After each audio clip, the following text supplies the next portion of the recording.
So you hear this saying, it's been going on for a few years, which is called "Make America Great Again," and it's really catchy. But America is already great. America is evolved.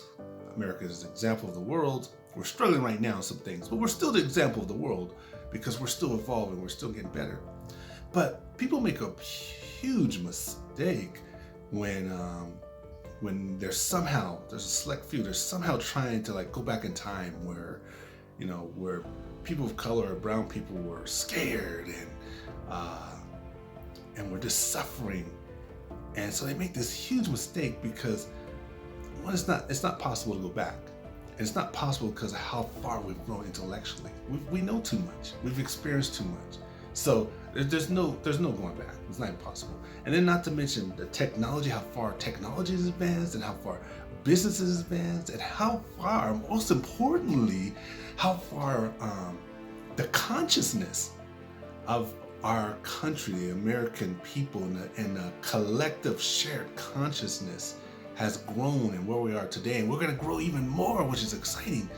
But so it's not possible to go back to that time period, where people were suffering and so forth, because we know better and we know more.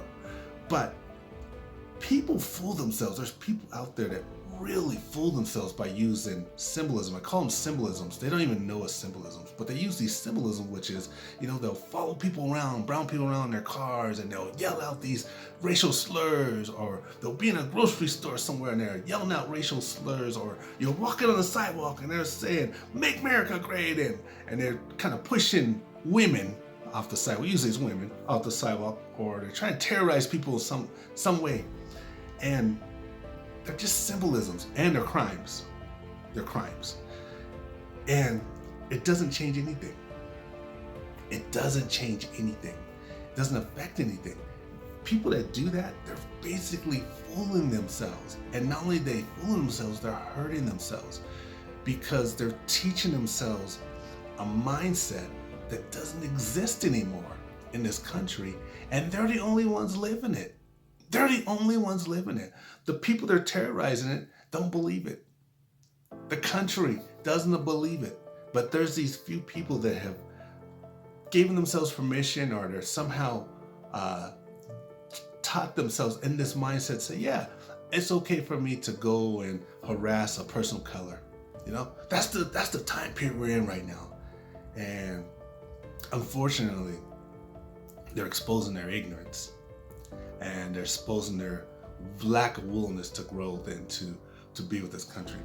So when you're in those situations, like when people of color are in those situations, just keep in mind that just because somebody comes to you with a racial slur, or somebody comes to you, in these type of situations, because we're fighters, people of color are fighters, and they're like, I'm not putting up with this because I'm letting this person know we ain't going back in time. But really, we don't even need to defend it because we're already away from that time period. You can't go back to that time period. We've advanced too far. Like I said, intellectually, technology, businesses, the consciousness of our country, we're too far. And the collective consciousness, we're too close as Americans. We're too close, too far.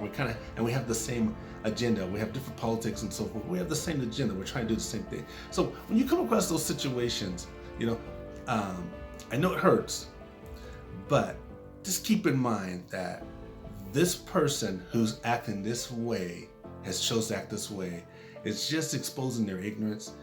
They're not with the collective consciousness of our country. So you don't have to desperately, when you're in those situations, fight. Unless you're physically in danger, or it's in the workplace, you can basically disengage for that person and let them suffer in their own ignorance.